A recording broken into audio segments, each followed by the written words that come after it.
నమస్తే, మీరు చూస్తున్నది టీసాట్. నేను శిశిర. రైతు మిత్ర వ్యవసాయ కార్యక్రమానికి స్వాగతం. వేసవి పంటలలో ఎరువుల యాజమాన్య పద్ధతులు ఎట్లా పాటించాలని రైతులకు కావాల్సిన సలహాలు సూచనలు అందించడానికి మనతో పాటు టీసాట్ స్టూడియోలో ఉన్నారు డాక్టర్ కె పవన్ చంద్రారెడ్డి గారు. ఆయనతో మాట్లాడి అసలు రైతులకు కావాల్సిన సలహాలు సూచనలు తెలుసుకో. నమస్తే అండి. నమస్తే అండి. Welcome to T-SAT network. ఇప్పుడు మనకి ఈ పైర్ల పెరుగుదల కానీ దాని దిగుబడి ప్రభావితం చేసే అంశాలు ఏంటి అంటారు? ముఖ్యంగా మనకు ఈ పైర్లు సక్రమంగా పెరిగి వాటి ప్రత్యుత్పత్తికి వాటిని దోహదపడే అంటే వాటిని ప్రభావితం చేసే అంశాలు ముఖ్యమైనవి ఏంటంటే నాణ్యమైన విత్తనం, అదేవిధంగా అనుకూలమైన వాతావరణం, దాంతోపాటు నేలలు అంటే అనుకూలమైన నేలలు, పోషకాల యాజమాన్యం, నీటి యాజమాన్యం, తర్వాత మనకు చీడపీడలు తెగుల యాజమాన్యం, ఇవన్నీ కూడా మనకు పైర్ల యొక్క పెరుగుదలను కానీ వాటిని దిగుబడిని ప్రభావితం చేసే ముఖ్యమైన అంశాలండి. ఇప్పుడు పైర్ల సాగులో పోషకాలు, రసాయనిక ఎరువుల ఆవశ్యకత ఎట్లా ఉంది అంటారు?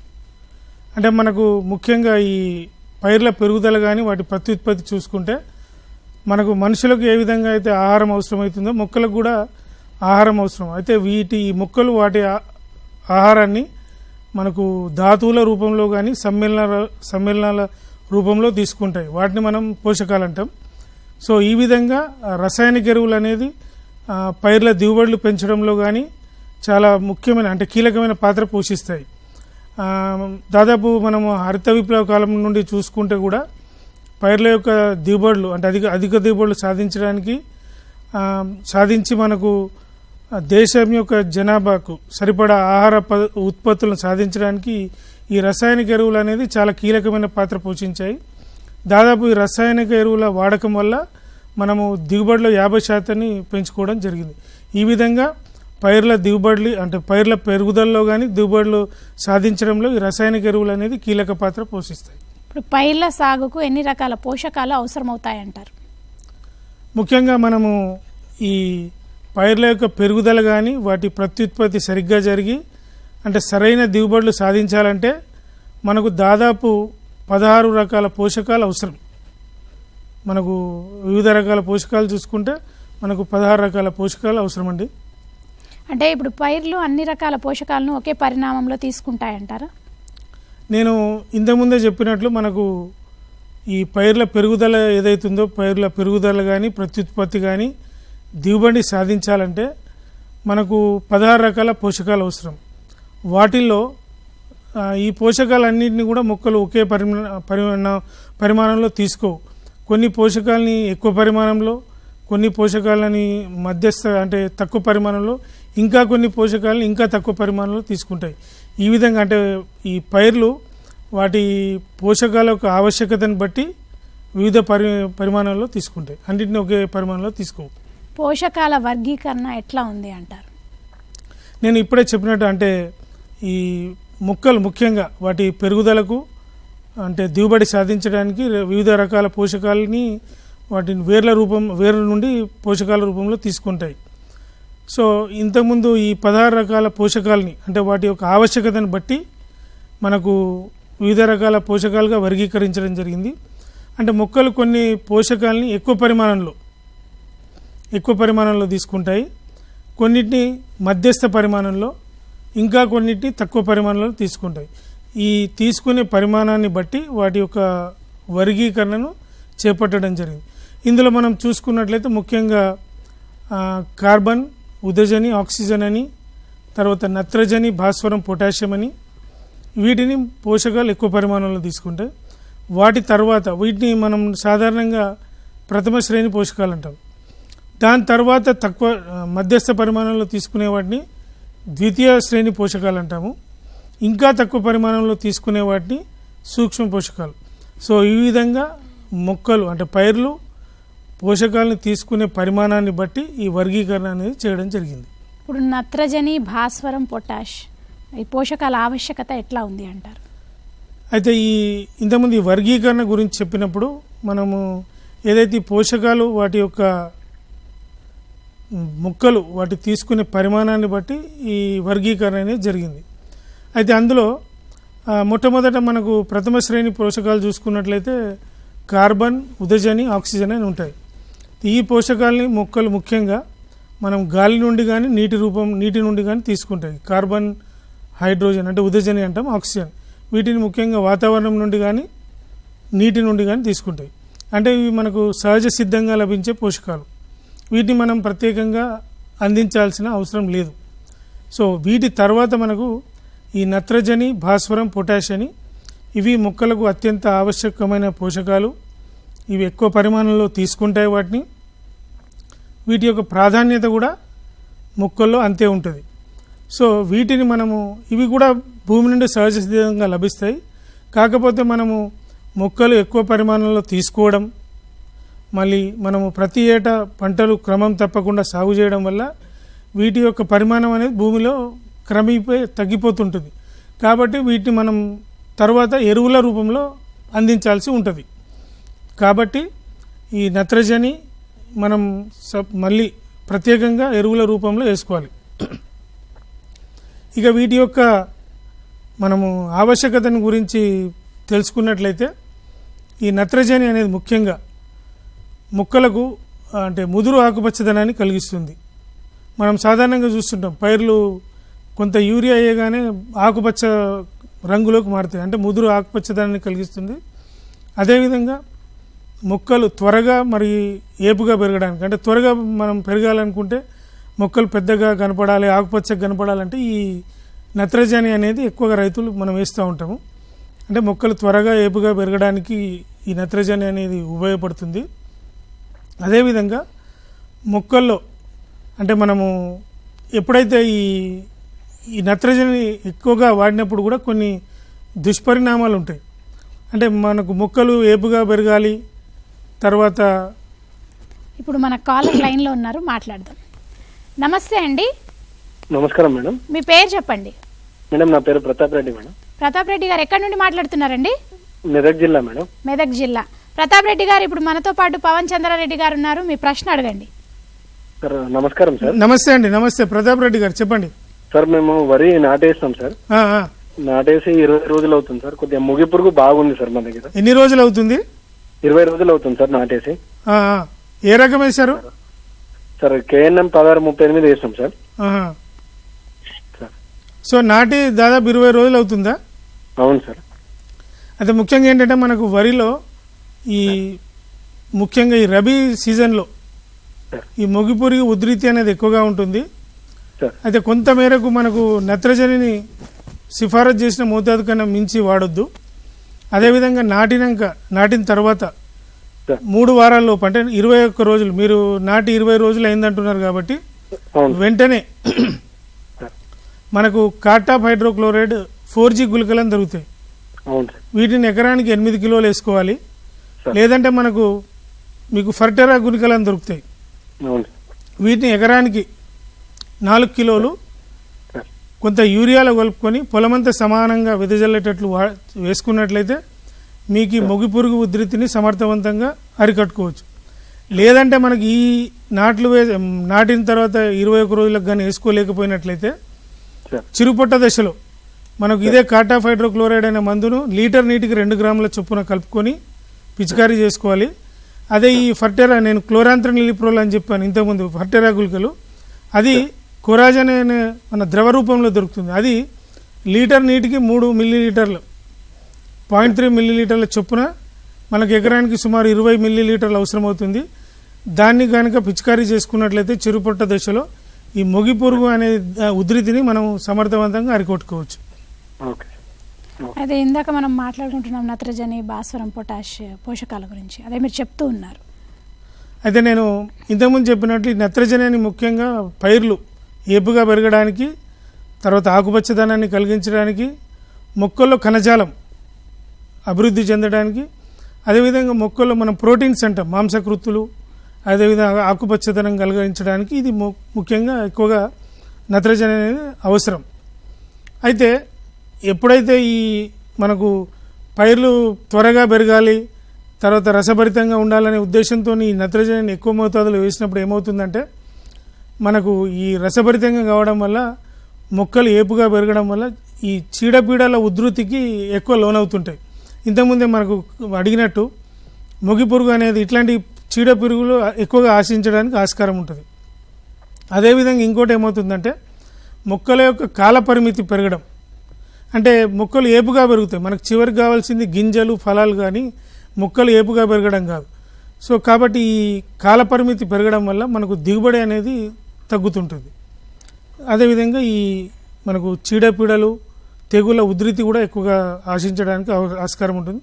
అదేవిధంగా కొన్ని పైర్లలో ఎప్పుడైతే మొక్కలు ఏపుగా పెరుగుతాయో అవి పడిపోవడానికి కూడా ఆస్కారం ఉంటుంది. ఎప్పుడైతే ఈ గాలులు, తుఫాన్లు, అట్లాంటి వరదలు అట్లాంటివి వచ్చిన సమయంలో మనకు మొక్కలు పడిపోవడానికి కూడా ఆస్కారం ఉంటుంది. ఈ విధంగా నత్రజనిని సిఫారసు చేసిన మోతాదుకు మించకుండా మనకు 2 నుంచి 3 దఫాలుగా, అంటే ఏదైతే సిఫారసు చేసిన మోతాదుని 3 నుంచి 4 సమభాగాలుగా చేసుకొని వేసుకోవడం వల్ల మనం నత్రజని యొక్క వృధాను తగ్గించవచ్చు. అదేవిధంగా పైర్లు సక్రమంగా పెరిగి మంచి దిగుబడి కూడా సాధించడానికి ఆస్కారం ఉంటుంది. ఇంకొక విషయం ఏంటంటే ఈ నత్రజని అనే పోషకానికి మనకు భూమిలో ఎక్కువగా కదిలే గుణం ఉంటుంది. కదిలే గుణం కాకుండా మొక్కలు వివిధ రూపాల్లో ఆవిరి అయిపోయి కోల్పోవడం కూడా జరుగుతుంది. సో కాబట్టి దీన్ని దృష్టిలో ఉంచుకొని. నమస్తే అండి. నమస్కారం మేడం. మీ పేరు చెప్పండి. T Rajender Reddy madam. రాజేందర్ రెడ్డి గారు ఎక్కడి నుండి మాట్లాడుతున్నారండి? నిజామాబాద్ నుండి మేడం. నిజామాబాద్ నుండి. చెప్పండి రాజేందర్ రెడ్డి గారు. సార్ నమస్కారం సార్. నమస్తే సార్. మనం పొలం నాటి 25 రోజులు అవుతుంది సార్. కొంచెం పొలంలో అంతా మన జింక్ లోపం ఉన్నట్టు అనిపిస్తుంది సార్. అంత పొలం ఎదుగుతలేదు. చెప్పండి, ఏ రకం వేశారు? నేను గంగా కావేరి వేసాను సార్. అచ్చా, గంగా కావేరి అంటే ప్రైవేట్ రకం? సన్న రకం, ప్రైవేట్ రకం. అదే ప్రైవేట్ రకము, సన్న రకము. సన్న రకం సార్. అయితే సాధారణంగా ఏంటంటే మనకు ఈ జింక్ లోపం అనేది రబీ సీజన్లో ఎక్కువగా కనిపిస్తుంటుంది. ఈ జింక్ లభ్యత తక్కువ కావడం వల్ల మనకు జింక్ లోపం అనేది ఏర్పడుతుంది. సాధారణంగా ఇప్పుడు మీరు నాటి ఎన్ని రోజులైంది? నాటి 20 రోజులు అవుతుంది సార్. సాధారణంగా మనకు 3 నుంచి 4 వారాల లోపల ఈ జింక్ లోపం అనేది కనిపిస్తుంది. ఈ జింక్ లోపం ఏర్పడ్డప్పుడు ఏమవుతుందంటే సాధారణంగా ఈ ముదురాకు చివర్లలో కానీ మధ్య ఈనెకు ఆకులలో మధ్య ఈనెకు ఇరువైపులా మనకు తుప్పు రంగు మచ్చలు, ఇటుక రంగు మచ్చల్లాగా ఏర్పడతాయి. అది దాన్ని చూసి మీరు గుర్తుపట్టవచ్చు ఇది జింక్ లోపం అని. ముఖ్యంగా ఆకుల పైన తుప్పు రంగు మచ్చలు కానీ ఇటుక రంగు మచ్చలు ఉంటే అది జింక్ లోపం. తర్వాత ఏంటంటే ఇది రబీ యాసంగి కాలంలోనే ఎక్కువగా వస్తుంటది. ఇప్పుడు ఈ జింక్ లోపం వచ్చినప్పుడు ఏమవుతుందంటే సాధారణంగా ఆకులు పెలుసుగా మారి విరిగిపోతుంటాయి. ఇంకొకటి ఏమవుతుందంటే పెలుసుగా మారి విరిగిపోతాయి. ఇంకొకటి ఏంటంటే మొక్కలు గిడసబారి అంటే పెరగవు. మీరు ఎంత నత్రజని అని వేయండి, మొక్కలు పెరగవు, ఆకుపచ్చదనం రాదు.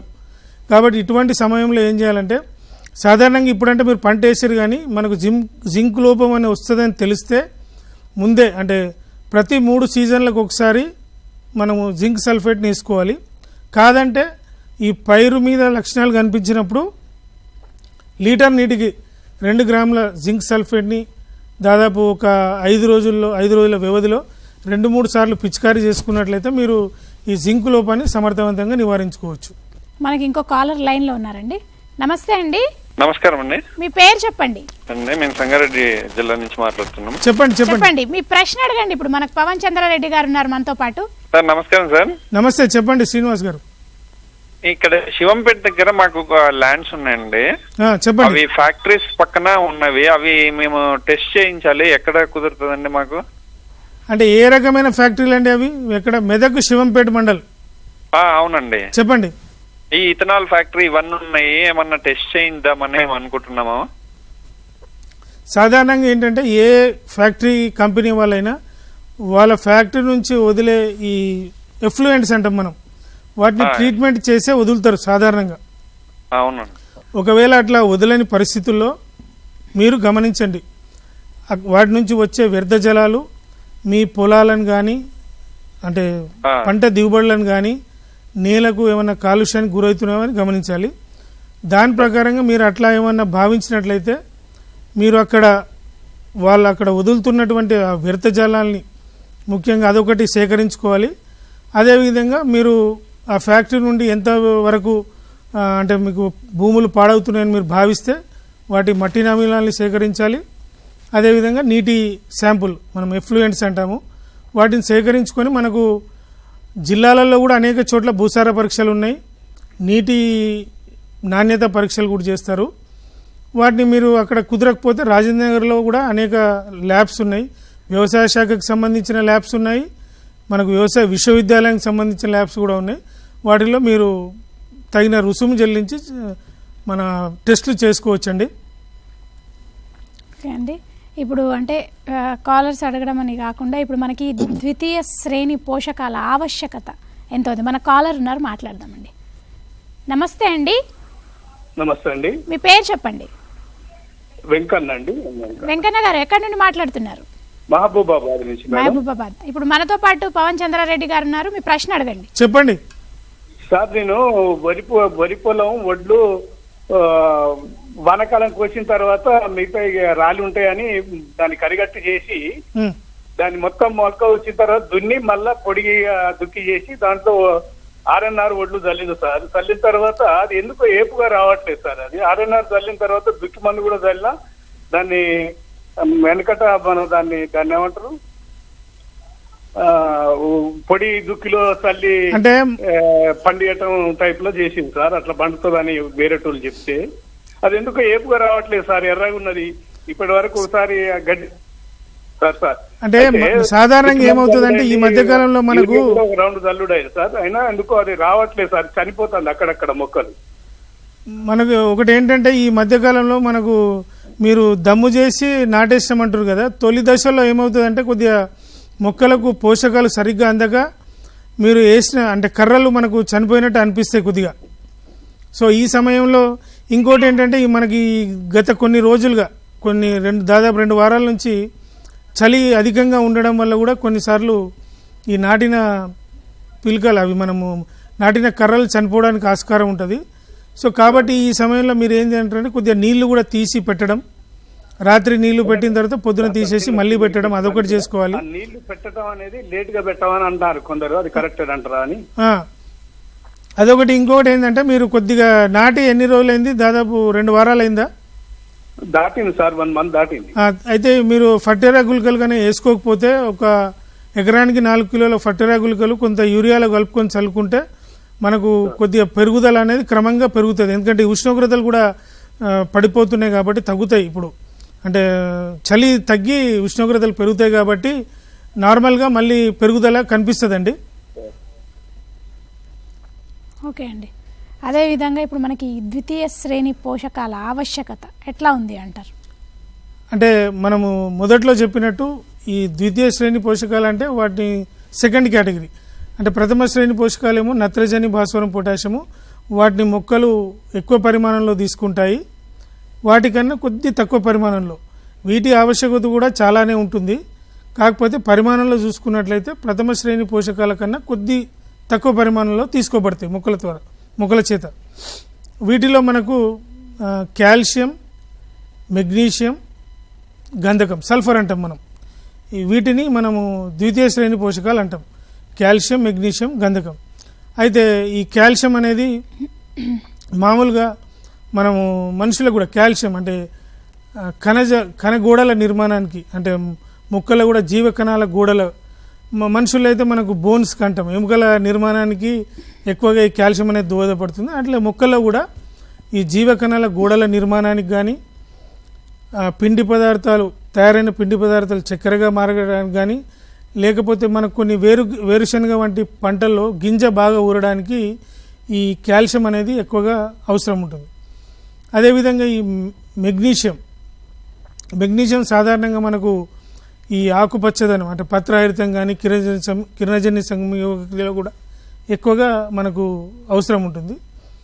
అదేవిధంగా మూడవది మనకు గంధకం. ఈ గంధకం అనేది ముఖ్యంగా ఈ పైర్లలో మనకు మాంసకృతులు, ప్రోటీన్స్ కానీ వీటిని తయారీకి బాగా ఉపయోగపడుతుంది. అదేవిధంగా మనకు కొన్ని రకాలైన అమైనో ఆమ్లాలు అంటారు, వాటి తయారీకి కూడా ఇది ఎక్కువగా అవసరం. అదే కాకుండా మీరు గమనించినట్లయితే కొన్ని పైర్లలో ఒక ప్రత్యేకమైన ఘాటు, ఇప్పుడు మీరు ఉల్లి కానీ ఇట్లాంటి పంటలు చూసుకున్నప్పుడు అందులో ఒక ప్రత్యేకమైన వాసన వస్తుంది. అది కేవలం ఇది గంధకం వల్లనే. ఇదే కాకుండా మనకు వివిధ పంటల్లో ఈ నూనె శాతం కానీ మాంసకృతుల శాతం పెరగడానికి కూడా ఈ గంధకం అనేది అవసరం. అంతేకాకుండా మీకు ఇప్పుడు సాధారణంగా మనకు పొగాకులో ఆకు నాణ్యత కానీ, అదేవిధంగా మనకు చక్కెరలో పంచదార శాతం కానీ, ద్రాక్షలో చక్కెర శాతం, వీటి పెంచడానికి కూడా ఈ గంధకం అనేది చాలా ప్రత్యేకంగా అవసరం. ఈ విధంగా ప్రథమ శ్రేణి పోషకాలతో పాటు దాదాపు సమానంగా, అంటే పరిమాణంలో కొంత తక్కువ తీసుకున్నప్పటికీ వీటి యొక్క ఆవశ్యకత కూడా చాలా ఎక్కువగా ఉంటుంది. ఇప్పుడు మనకి ఈ సూక్ష్మ పోషకాల ఆవశ్యకత ఎట్లా ఉంది అంటారు? సూక్ష్మంగా అంటే పేరులోనే ఉంది, ఇవి మొక్కలు తక్కువ పరిమాణంలో తీసుకుంటాయి. వీటి ఆవశ్యకత కూడా ఎక్కువగా ఉంటుంది. వీటి అవసరం ఎక్కువగానే ఉంటుంది. కాకపోతే మొక్కల్లో తక్కువ పరిమాణంలో తీసుకోబడతాయి కాబట్టి వీటిని సూక్ష్మ పోషకాలు అంటారు. అయితే నేను ఇంతకుముందు చెప్పినట్లు మనకు సాధారణంగా ప్రథమ శ్రేణి పోషకాలు ఒకవేళ కిలోలలో తీసుకోబడితే, ద్వితీయ శ్రేణి పోషకాలు గ్రాముల్లో తీసుకోబడతాయి. ఈ సూక్ష్మ పోషకాలు అనేది మిల్లీగ్రాముల్లో తీసుకోబడతాయి. ఈ విధంగా మనకు వర్గీకరణ అనేది చేయబడింది. అయితే సూక్ష్మ పోషకాల ప్రాముఖ్యత కూడా చాలా ఉంటుంది. ఇవి కనుక లోపిస్తే తప్పనిసరిగా దిగుబడి మీద ప్రభావం చూపెడుతుంది.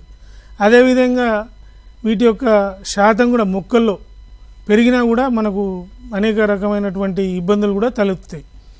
వీటిలో మనకు ముఖ్యంగా 4 ఉంటాయండి. మ్యాంగనీస్ అని, ఐరన్ అంటే ఇనుము, తర్వాత జింక్, తర్వాత కాపర్ రాగి అంటాం మనం. ఈ 4ని మనము సూక్ష్మ పోషకాల కింద వర్గీకరణ చేస్తాం. అయితే ఇందులో ఒక్కొక్కటి చూసుకున్నట్లయితే మనకు ముఖ్యంగా మ్యాంగనీస్, మొదట మనకు జింక్ అంటే సాధారణంగా ఇంతకుముందు కూడా మనకు కొందరు రైతుల సోదరులు చెప్పినట్టు జింక్ లోపం, ముఖ్యంగా ఈ రబీ కాలంలో జింక్ లోపం అనేది తలెత్తుతుంటుంది, ముఖ్యంగా వరిలో.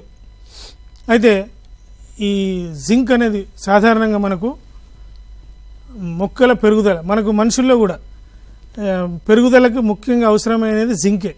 ఈవెన్ మనకు కొన్ని ఇప్పుడు వాటర్ బాటిల్స్లో కూడా మనకు జింక్ అనేది కలిపి ఇస్తుంటారు, మినరల్ వాటర్ బాటిల్స్లో. సో జింక్ అనేది మొక్కల పెరుగుదలకు కానీ మనుషుల పెరుగుదలకు అవసరమయ్యే ఎంజైమ్లు, హార్మోన్ల యొక్క ఉత్పత్తికి, అంటే వాటి యొక్క ఉత్పత్తికి ఇది జింక్ అనేది ఎక్కువగా ఉపయోగపడుతుంది. తర్వాత మనకు ఇనుమును చూసుకున్నట్లయితే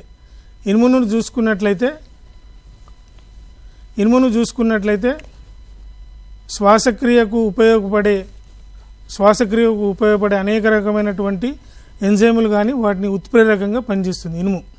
తర్వాత అదేవిధంగా కిరణజన్య సమయకు కూడా ఉపయోగపడుతుంది.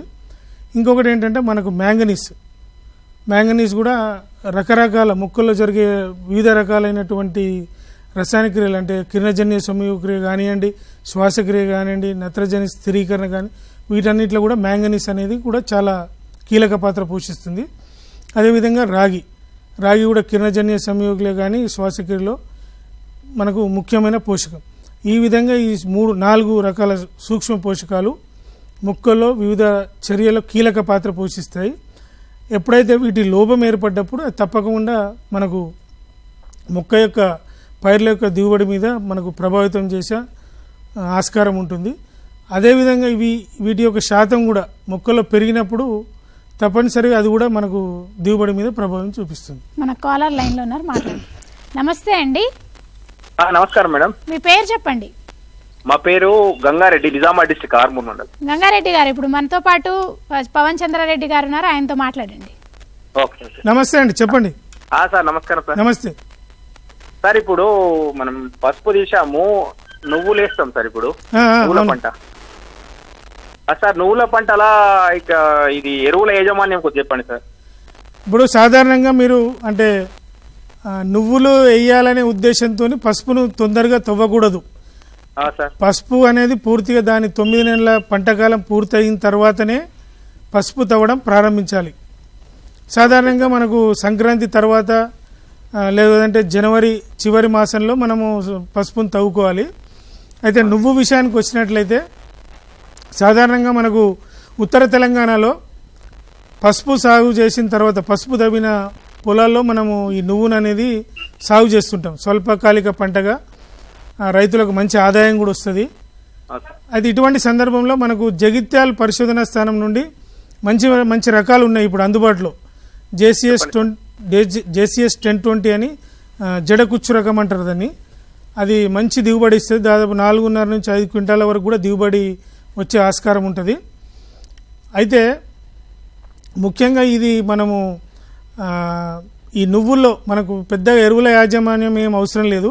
కాకపోతే మనం పసుపుకి ఏదైతే ఎరువులు వేస్తామో చాలా వేస్తుంటాం పసుపుకి, అవి నువ్వులకు కూడా ఉపయోగపడతాయి. కాకపోతే మనం విత్తిన వెంటనే ఒక 16 కిలోల నత్రజని, 8 కిలోల భాస్వరం, అదేవిధంగా 8 కిలోల పొటాష్ అందించే ఎరువుల్ని వేసుకోవాలి. తర్వాత మళ్ళీ ఒక 30 రోజులకు, అంటే విత్తిన ఒక 30 రోజులకు మళ్ళీ ఒక దాదాపు 18 కిలోల యూరియా వేసుకోవాలి. ఇంతవరకు మనకు సరిపోతుంది. ఇంకా పెద్దగా ఎరువుల యాజమాన్యము చెప్పాల్సిన అవసరం లేదు. కాకపోతే ఈ నువ్వుల్లో ఏంటంటే మనకు ఈ రసం పీల్చే పురుగుల ఉధృతి ఎక్కువగా ఉంటుంది. దాన్ని మీరు కొద్దిగా సమర్థవంతంగా అరికట్టుకోగలిగితే మంచి దిగుబడి వచ్చే ఆస్కారం ఉంటుందండి. ఇప్పుడు మనకి సమర్థవంతమైన ఎరువుల యాజమాన్యం ఎట్లా చేపట్టచ్చు అంటారు? అంటే ఇంతకుముందు మనము ఈ రకరకాల పోషకాల గురించి మాట్లాడుకున్నాం కదండి. అంటే అందులో ప్రథమ శ్రేణి పోషకాలు, ద్వితీయ సూక్ష్మ పోషకాలు ఉన్నాయి కదా. ఇందులో ఏంటంటే మనకు అన్ని రకాల పోషకాలు కూడా మొక్కకు తప్పనిసరిగా అవసరం. ఏ ఒక్క పోషకం కూడా లోపించినప్పుడు ఆ దిగుబడి మీద తప్పనిసరిగా ప్రభావితం చేస్తుంది. ఆ ఆధారంగానే మనకు ఈ పోషకాల వర్గీకరణ అనేది జరిగింది. ప్రతి ఒక్క పోషకానికి ఒక ప్రత్యేకమైన విధి ఉంటుంది. అది ఏదైతే ఎప్పుడైతే లోపించినప్పుడు తప్పనిసరిగా అది మన దిగుబడి మీద ప్రభావితం ఏర్పడుతుంది. మీరు ఇంతకుముందు అడిగినట్లు ఈ సమర్థవంతమైన సమతుల్యమైన ఎరువుల యాజమాన్యం అంటే సాధారణంగా ఈ నేలకు కానీ పైర్లకు మనం ఎంత మోతాదులో ఎరువులు వేస్తామనేది ముఖ్యం కాదు. అంటే వేసిన ఎరువుల్లో పైర్లు ఏ మేరకు వినియోగించుకుంటుంది అనేది చాలా ముఖ్యమైన అంశం.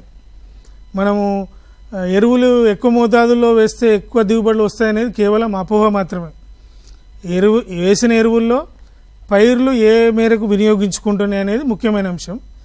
తర్వాత ఇక్కడ ఇంకొక విషయం ఏంటంటే మనం వేసిన ప్రతి కిలో పోషకానికి దిగుబడి ఎంత మేరకు పెరిగింది అనేదే ఎరువుల వినియోగ సామర్థ్యానికి గీటురాయి.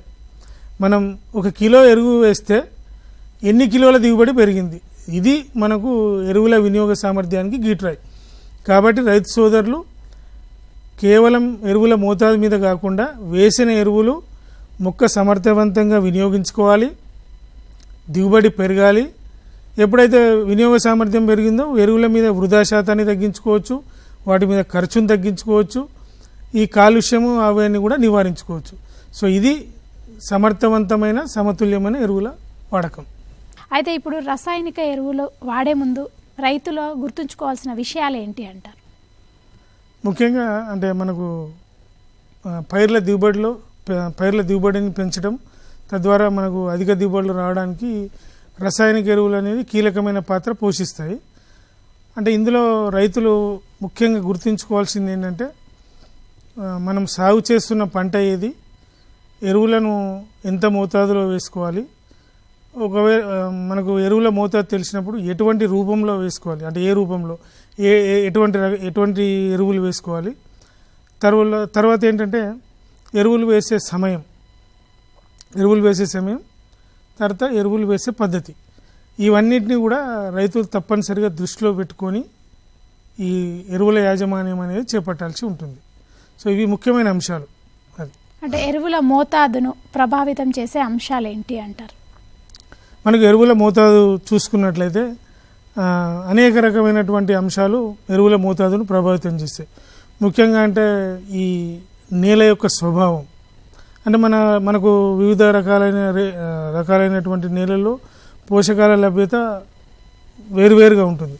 అంటే నేల స్వభావం ఏంటి, తర్వాత వేయబోయే పంట ఏంటి, అదేవిధంగా మనకు తర్వాత పంట యొక్క సరళి, ఇంతకుముందు అంటే గత కాలంలో వేసిన పంట ఏంటి, తర్వాత పంట కాలం అంటే ఏ సీజన్లో మనం పంట వేస్తున్నాం, అంటే అది ఖరీఫా అంటే వానాకాలమా యాసంగ్యా, అదేవిధంగా పంట యొక్క కాల పరిమితి, అంటే ఇంతకుముందు చెప్పినట్లు నేను స్వల్పకాలిక రకమా, మధ్యకాలిక రకమా, దీర్ఘకాలిక రకమా, ఈ విధంగా అంటే నేల యొక్క స్వభావం, తర్వాత గతంలో వేసిన పంట సరళి, తర్వాత పంట వేస్తున్న కాలము, అదేవిధంగా పంట యొక్క కాల పరిమితి, ఇవన్నీ కూడా అంటే పంట యొక్క ఎరువుల మోతాదును ప్రభావితం చేసే అంశాలు.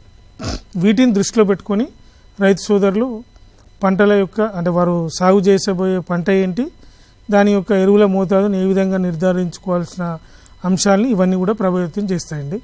ఇప్పుడు నత్రజని, భాస్వరం, పొటాష్ ఈ ఎరువులను ఏ రూపాల్లో అందించాల్సి ఉంటుందంటారు? నేను అంటే ఇంతకుముందు చెప్పినట్లు ఇవి ప్రథమ శ్రేణి పోషకాల కింద మనం వర్గీకరణ అంటే ఇవి మొక్కకు ఎక్కువ మోతాదులో అవసరమయ్యే పోషకాలు. నత్రజని ఇంతకుముందు చెప్పినట్లు ఎక్కువ మోతాదులో అవసరమయ్యే పోషకాలు. నత్రజని మనకు ఎరువులు మొక్కలు ఏపుగా పెరగడానికి, పచ్చదనాన్ని కలిగించడానికి అవసరం. అయితే ముఖ్యంగా ఏంటంటే మనకు నత్రజనిని అనేక రకాలైన ఎరువుల రూపంలో వాడుతుంటారు. సాధారణంగా యూరియా కానీ, అమోనియం సల్ఫేట్ కానీ, తర్వాత డిఏపి కూడా నత్రజని అందిస్తాయి. ఈ విధంగా వివిధ రకాలైనటువంటి ఎరువులు ఈ నత్రజనిని అందిస్తాయి మనకు. అయితే ఈ నత్రజనికి అంటే మనం నేలలో వేసినప్పుడు దాని యొక్క స్వభావం ఏంటంటే దీనికి ఎక్కువ చలనం ఉంటుంది. అంటే మనం వేసినప్పుడు అది సాగునీటితోని కొట్టుకొని పోయే ప్రమాదం ఉంటుంది. అదేవిధంగా సాగునీటితోని భూమి యొక్క లోపలి పొరలకు కూడా ఇంకిపోయే స్వభావం ఉంటుంది. అదేవిధంగా వాతావరణంలో అమోనియా రూపంలో కానీ వివిధ రకాల రూపంలో కోల్పోవడానికి ఆస్కారం ఉంటుంది. కాబట్టి ముఖ్యంగా మనము ఈ అమోనియా కానీ నైట్రేట్ రూపంలోనే ఈ మొక్కలు తీసుకుంటాయి.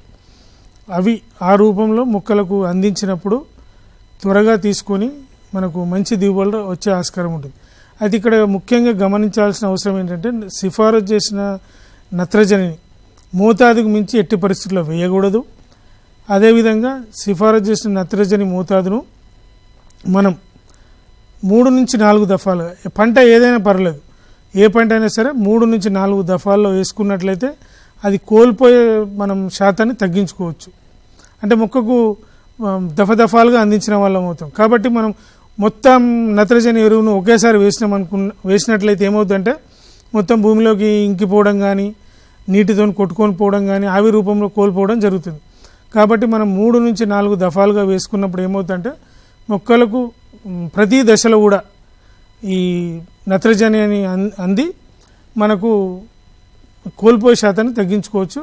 అదేవిధంగా దిగుబడి కూడా మంచిగా పెరగడానికి ఆస్కారం ఉంటుంది. ఇప్పుడు మనకి నత్రజని, పొటాష్, భాస్వరము ఎరువులను ఏ సమయాల్లో వేసుకోవాలి అంటారు?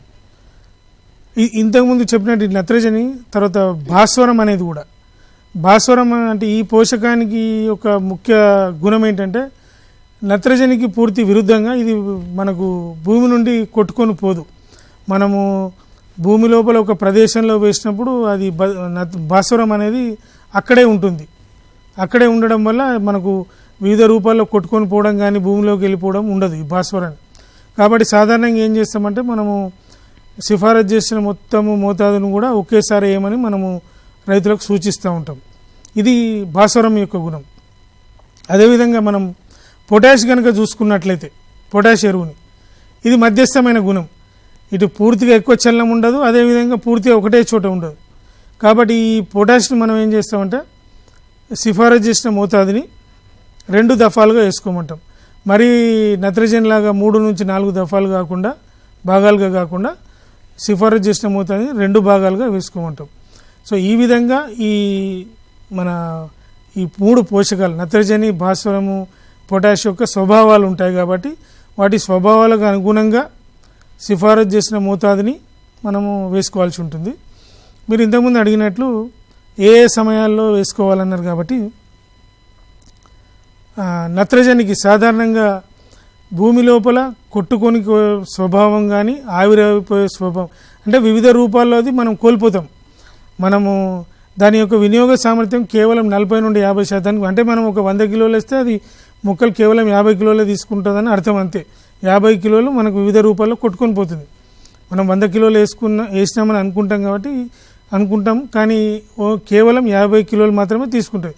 మిగతా 50 కిలోలు వివిధ రూపాల్లో మనం కోల్పోవడం జరుగుతుంది.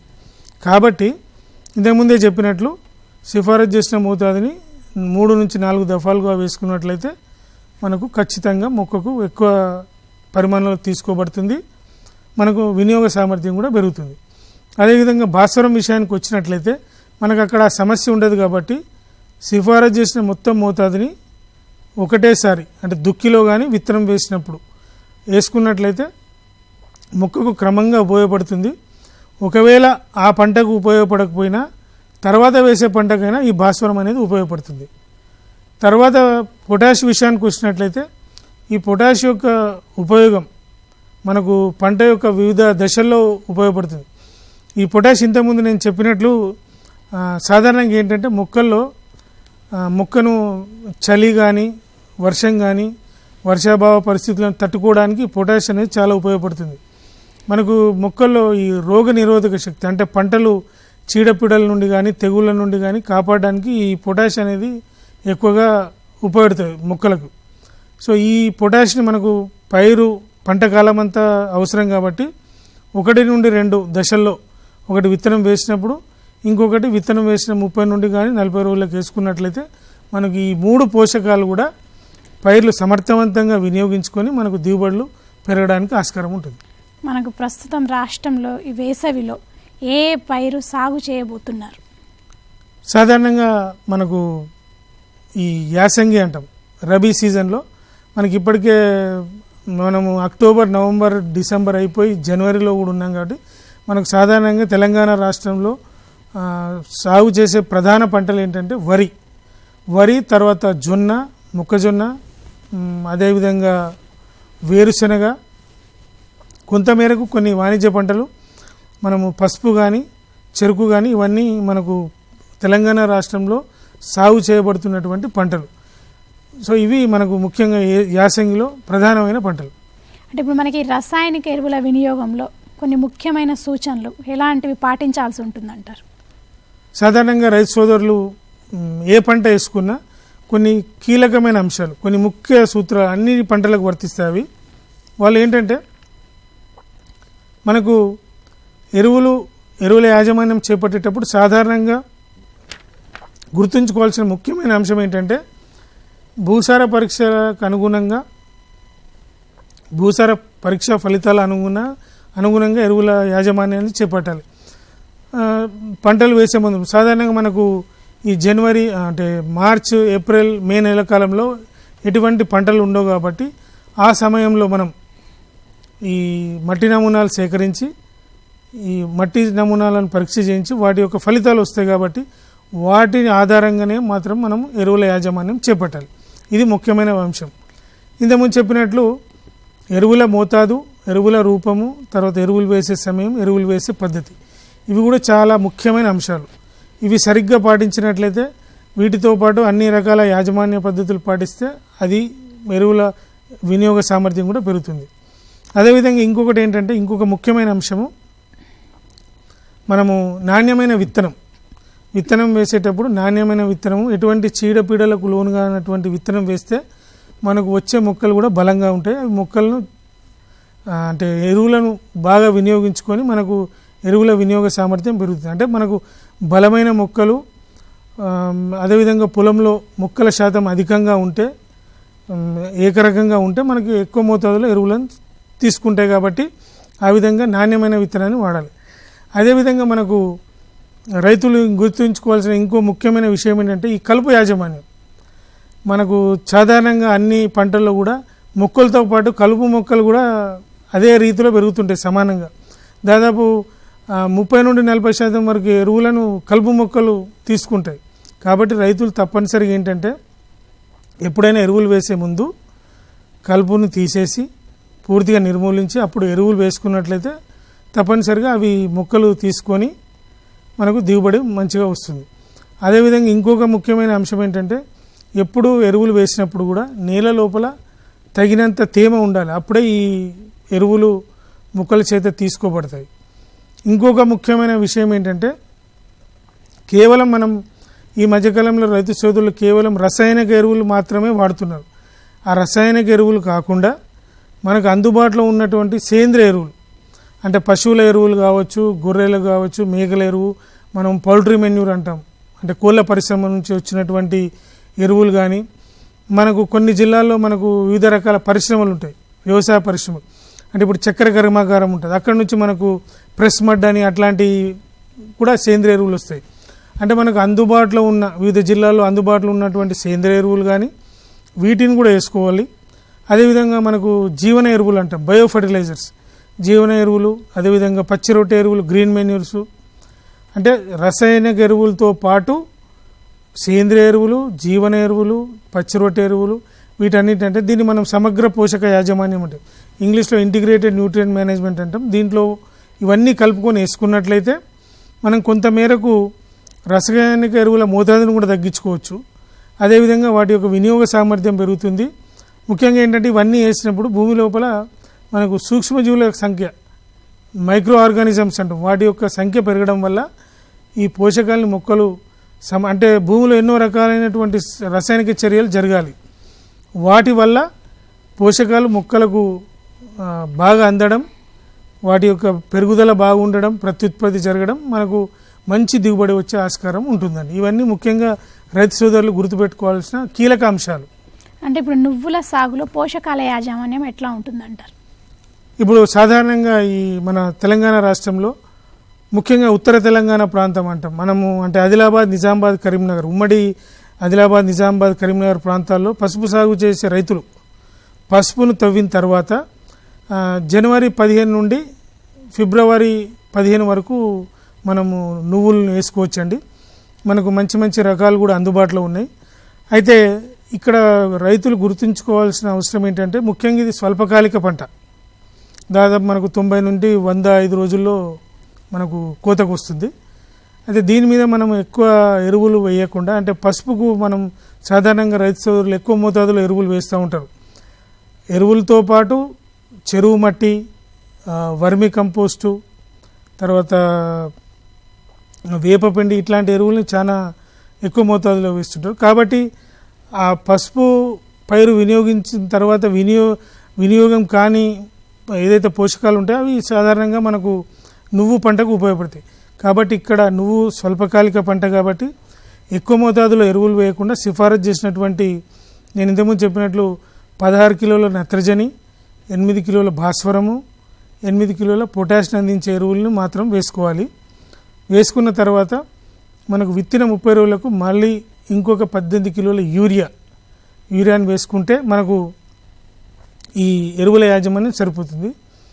ఈ నువ్వుల్లో గుర్తుంచుకోవాల్సిన ఇంకొక ముఖ్యమైన విషయం ఏంటంటే మనకు వేసిన తర్వాత విత్తిన 48 గంటల లోపనే మనం పెండిమిథలిన్ అనే కలుపు మందుని పిచికారీ చేసుకున్నట్లయితే కలుపు రాదు.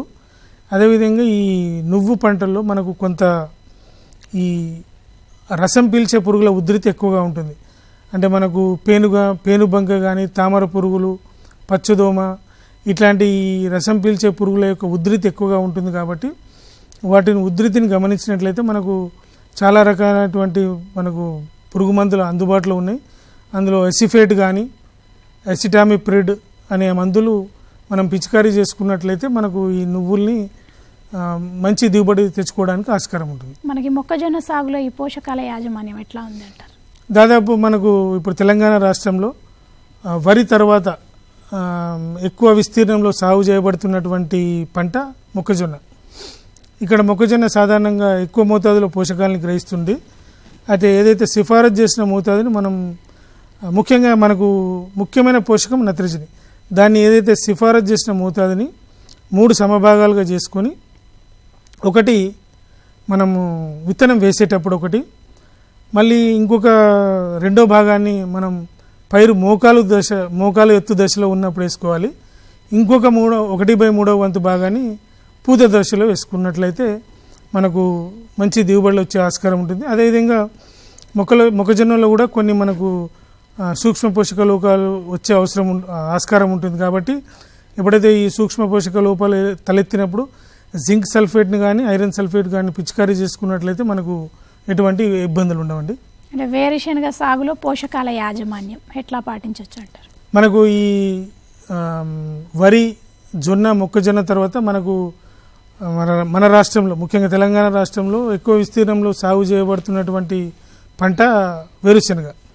ఈ వేరుశనగలు కూడా మనం వేరుశనగకు కూడా కొంత నత్రజని స్థిరీకరించే గుణం ఉంటుంది కాబట్టి సిఫారసు చేసిన మోతాదుని నత్రజని, ముఖ్యంగా నత్రజని మీద మనం కేంద్రీకృతమై ఒక 2 భాగాలుగా చేసుకుని ఒకటి విత్తిన వెంటనే మళ్ళీ విత్తిన ఒక నెల తర్వాత వేసుకోవాలి నత్రజని. అది ఇక్కడ ఇంకొక ముఖ్యమైన విషయం ఏంటంటే దాదాపు మనకు పూత వచ్చే సమయంలో అంటే విత్తిన 45 రోజులకి జిప్సం అనేది దొరుకుతుంటుంది. జిప్సం అనే మనము ఎరువుని 45 రోజులకు అంటే తొలి పూత దశలో మొక్కల పక్కన సాళ్లకు మధ్యలో వేసుకున్నట్లయితే ఈ కాయలు అనేది బాగా ఊరడానికి ఆస్కారం ఉంటుంది. ఎకరానికి దాదాపు 200 కిలోల జిప్సం అంటే హెక్టార్కు దాదాపు 500 కిలోల జిప్సాన్ని మనం మొక్కల సాళ్లకు పక్కన వేసుకొని కప్పేసినట్లయితే మనకు గింజలు కానీ కాయలు బాగా ఊరి మంచి దిగుబడి రావడానికి ఆస్కారం ఉంటుంది, ముఖ్యంగా వేరుశనగలు. వరి సాగులో ఎరువుల యాజమాన్యం ఎట్లా పాటించవచ్చు అంటారు?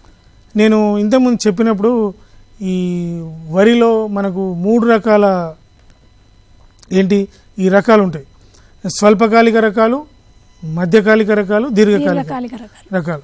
స్వల్పకాలిక రకాలు అంటే వాటి యొక్క పంట కాలం కేవలం 120 రోజులు, మధ్యకాలిక రకాలు 135 రోజులు, దీర్ఘకాలిక రకాలు 150 రోజులు. ఇప్పుడు ఈ పంట కాలాన్ని బట్టి మనము సాధారణంగా రైతు సోదరులు స్వల్పకాలిక రకాలు, మధ్యకాలిక రకాలు ఈ మధ్యకాలంలో ఎక్కువగా సాగు చేస్తున్నారు. అది ఈ రెండిట్లో కూడా మనకు ఈ నారుమడి దశకు 30 రోజులు పోతుంది. అదేవిధంగా మనకు ఈ వెన్ను అంటే పానికిల్ అంటాం, అది ఏర్పడే దశ నుంచి కోత దశకు ఒక 60 రోజులు అంటే 90 రోజులు పోయిన తర్వాత అంటే నారుమడి దశకు అటు వెన్ను ఏర్పడే నుంచి కోత దశ వరకు 60 రోజులు తీసేస్తే మనకు మిగిలింది స్వల్పకాలిక రకాలు కేవలం 30 రోజులు, మధ్యకాలిక రకాలు 45 రోజులు. ఇక్కడ ఏంటంటే మనము నత్రజనిని వేసేదాన్ని మనం జాగ్రత్తగా వేయాల్సి ఉంటుంది. దానివల్లనే కొన్ని మనకు దుష్పరిణామాలు తలెత్తుతాయి. కాబట్టి సిఫారసు చేసిన నత్రజని మోతాదును 3 భాగాలు చేసుకొని ఒకటి మనము దమ్ము అంటే నాట్లు వేసేటప్పుడు ఒక భాగాన్ని వేసేసుకోవాలి. మిగతా 2 భాగాల్ని మనకు స్వల్పకాలిక రకాల్లో అయితే 15 రోజుల వ్యవధితో వేసేసుకోవాలి. అదే మధ్యకాలిక రకాలకైతే మనకు అక్కడ 45 రోజుల సమయం ఉంటుంది. సో ఇక్కడ కూడా 3 భాగాల్ని ఒకటి నాటేటప్పుడు, ఒకటి నాటిన 22 రోజులకు, మళ్ళీ ఇంకొకటి నాటిన 45 రోజులకు. ఎట్టి పరిస్థితుల్లో కూడా మనకు ఈ ఎరువుల యాజమాన్యాన్ని, ముఖ్యంగా వరిలో ఎరువుల యాజమాన్యాన్ని మనకు పానికిల్ అంటాం. వెన్ను ఏర్పడే దశ తర్వాత మనం ఎట్టి పరిస్థితుల్లో కూడా ఎరువులను వేయకూడదు. దానివల్ల మనకు అనవసరమైనటువంటి చీడపీడలు కానీ తెగుళ్ళు వచ్చే ఆస్కారం ఉంటుంది. ఈ విధంగా ఎరువుల యాజమాన్యాన్ని చేపట్టినట్లయితే మంచి దిగుబడులు వరిలో రావడానికి ఆస్కారం ఉంటుంది. వేసవి పంటలకు సంబంధించి ఎరువుల యాజమాన్యాన్ని ఎట్లా పాటించాలని చివరగా మీరు రైతులకు ఇచ్చే సలహాలు, సూచనలు ఏంటి? ముఖ్యంగా ఏంటంటే మనకు ఈ నత్రజని ఎరువుల మీద ఈ మధ్య కాలంలో యూరియాను ఎక్కువ మోతాదులో వాడొద్దని తెలంగాణ రాష్ట్రంలో యూరియాని, డిఏపిని అంటే కొంతమేరకు తగ్గించాలని ప్రభుత్వం కూడా మనము రైతులకు సూచించడం జరుగుతుంది.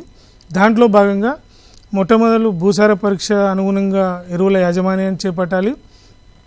అదేవిధంగా ఏంటంటే దాదాపు ఇప్పుడు మనం అన్ని కంపెనీలు కూడా నీమ్ కోటెడ్ యూరియా అంటున్నాం, వేప పూత పూసిన యూరియా. దీనివల్ల కూడా నత్రజని వినియోగ సామర్థ్యం పెరుగుతుంది. అదేవిధంగా మనము రైతు సోదరులు ముఖ్యంగా గమనించాల్సిన అంశం ఏంటంటే ఈ మధ్య కాలంలో పంట అవశేషాలని అంటే పంట కోసిన తర్వాత వచ్చే వ్యర్థాలని కాల్చేయడం అనేది జరుగుతుంది. అలా కాల్చకుండా భూమిలో కలే దున్నినట్లయితే పోషకాలు అందుతాయి. తద్వారా ఏంటంటే కొంతమేరకు యూరియా కానీ ఇతర ఎరువులను కూడా తగ్గించుకునే ఆస్కారం ఉంటుంది. అంటే ఎట్టి పరిస్థితుల్లో కూడా ఈ పంట వ్యర్థాలని మనం కాల్చొద్దు. భూమిలోనే వేసి కలే దున్నుకున్నట్లయితే మనం కొంతమేరకు పోషకాలను కూడా తగ్గించుకోవచ్చు.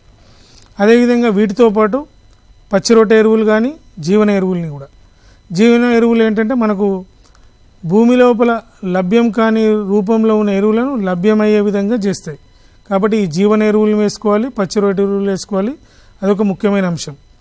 అదేవిధంగా మనకు ఈ మధ్యకాలంలో డిఏపి ధర బాగా పెరిగింది. మనకు దాదాపు బస్తాకి అంటే 50 కిలోల బస్తాకి 1350 అయింది. కాబట్టి రైతు సోదరులు దీన్ని దృష్టిలో పెట్టుకొని కూడా మనకు ఫాస్ఫేట్ సాల్యుబలైజింగ్ బ్యాక్టీరియా అంటే భాస్వరాన్ని కరిగించే ఎరువులు. వీటిని వాడుకున్నట్లయితే మనకు భూమి లోపల ఉన్న లభ్యం కాని రూపంలో ఉన్న భాస్వరం కూడా మనకు లభ్యమవుతుంది. అదేవిధంగా కొన్ని సేంద్రియ ఎరువులు ఉన్నాయి, వాటిలో భాస్వరం అనేది సమృద్ధిగా ఉంటుంది. ఆ జీవన ఎరువులు కూడా మనం వాడుకోవాలి. అదేవిధంగా మనకు తెలంగాణ రాష్ట్రంలో కావచ్చు ఎక్కడైనా యూరియాతో సమానంగా మనకు అందుబాటులో ఉన్న ఎరువు సింగిల్ సూపర్ ఫాస్ఫేట్ SSP అంటాము. అది కూడా వేసుకున్నట్లయితే అది అందులో ముఖ్యంగా ఉండే పోషకము భాస్వరం. 16% భాస్వరం కాకుండా మనకు కాల్షియం అనేది 21%, అదేవిధంగా గంధకం 12%. ముఖ్యంగా నూనె గింజలు సాగు చేస్తున్న రైతులు ఈ సింగిల్ సూపర్ ఫాస్ఫేట్ను కూడా వాడుకున్నట్లయితే మనకు మంచి అంటే పోషకాల లభ్యత ఉంటుంది.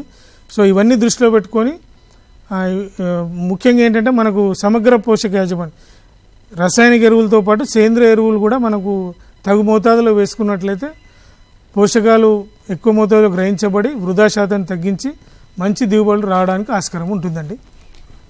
వేసవి పంటలలో ఎరువుల యాజమాన్య పద్ధతులు ఎట్లా పాటించాలని రైతులకు కావాల్సిన సలహాలు సూచనలు అందించారు డాక్టర్ కె పవన్ చంద్రారెడ్డి గారు. థ్యాంక్ యూ సో మచ్ అండి. థ్యాంక్ యూ అండి. ఇది ఇవాళ మన రైతు మిత్ర వ్యవసాయ కార్యక్రమం. తిరిగి వచ్చే వారం మరో అంశంతో మళ్ళీ కలుసుకుందాం. అంతవరకు చూస్తూనే ఉండండి TSAT.